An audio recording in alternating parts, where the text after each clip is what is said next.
a woman of divine beauty who was considered one of the creators of Nazi ideology. She claimed that she had superhuman abilities from an early age and that she communicated with spirits. Later, a member of the occult society, Thule, and one of the Hitler's mediums who communicate with an unhuman race gave their plans for the construction of flying discs. On March 11, 1945, during a trance, she received a notification from the other side that the Third Reich would lose the war. She leaves the last message: "Niemand bleibt hier," i.e., no one stays here. After that, this woman, Marija Oršić, disappears without a trace from the face of the earth.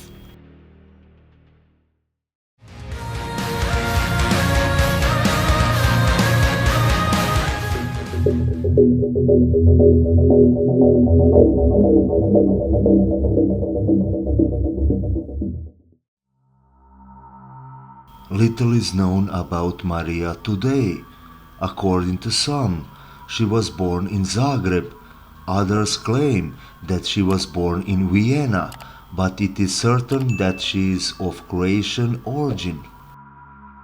What is known is that her father Tomislav was an architect from Zagreb and her mother Sabine, an Austrian from Vienna, was a ballerina.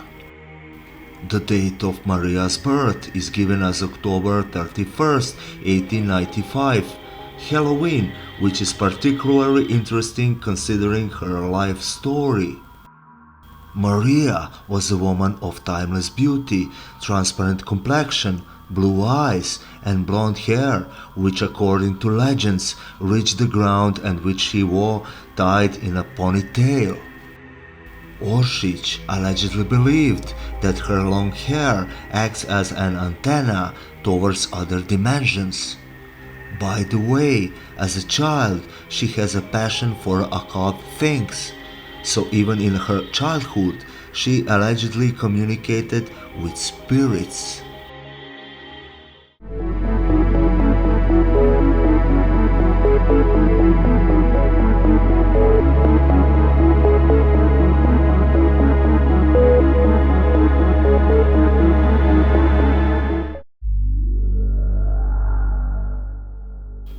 In December 1919, Karl Haushofer, the leader of the Thule Society, a former general of the German Imperial Army, a professor of geopolitics and close friend of the famous Nazi Rudolf Hess, invited famous and respected occultists to a meeting in a cabin in the Alps near Berchtesgaden. Later that cabin would become Hitler's Alpine residence.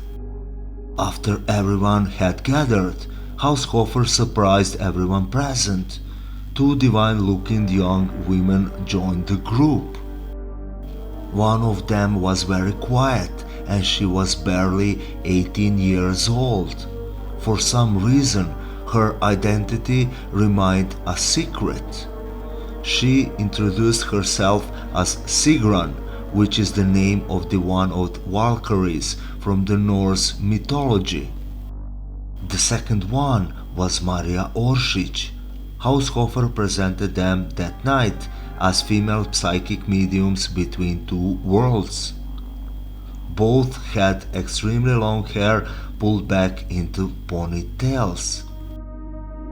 According to their belief, long hair allowed them to come into contact with other dimensions of existence.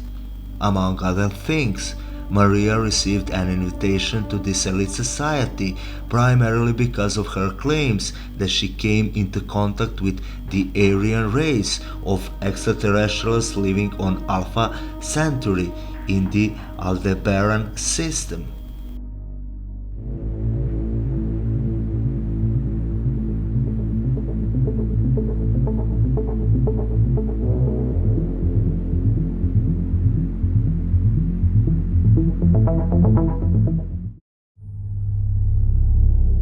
Why the Aldebaran system?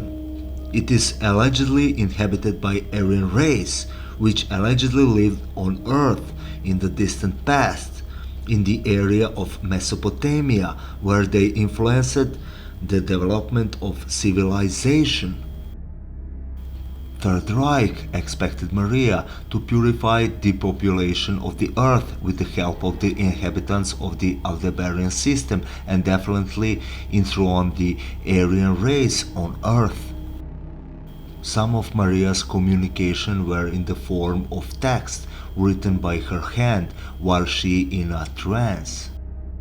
Haushofer had the writings long before he decided to show them to the audience, and they were found to be written in the Templar-Germans and Sumerian alphabets.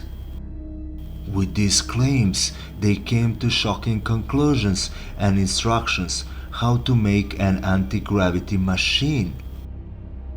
Marija explained that the writings were a gift from the Aldebaran civilization and that the machine works with an energy of unimaginable proportions called Vril.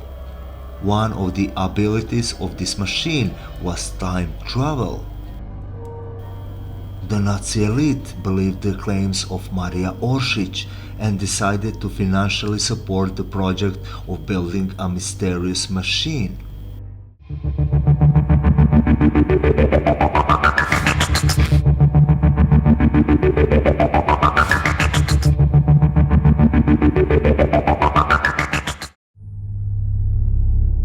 The secret society, Thule, gathered Germans who believed in the occult and were obsessed with origins, and the main goal was to find Thule, a mythical land mentioned by ancient geographies.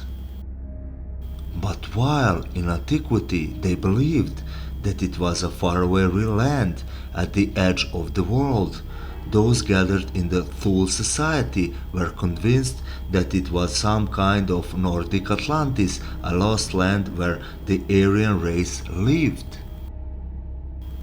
However, with the rise of the Nazi Party, this secret society was formally dissolved, but the main actors of the society became the leaders of the Third Reich and significantly influenced the ideology. The proof of this is the swastika itself, which was taken from the symbol of this occult society.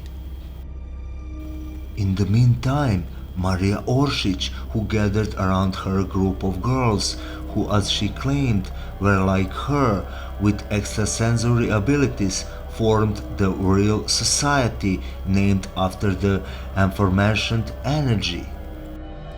Very little is known about this company, which allegedly continued to operate even Thule was formally abolished.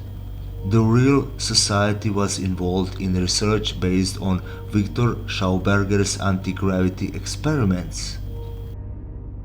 The project was named Hanebu or Vril Project. It is planned to send a large transport vehicle, Vril 7, which can fly at the speed of light, to Aldebaran. The experiment was carried out at the end of 1944, and it almost ended disastrously because after a short flight the Vril 7 vehicle was damaged in several places and looked as if it had flown for hundreds of years.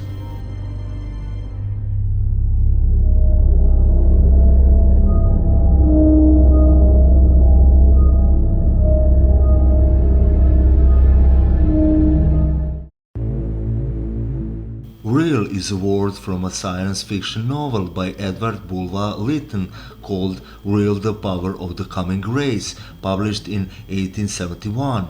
In the book, the Vril is described as a form of energy wielded by an extremely powerful race that lives underground.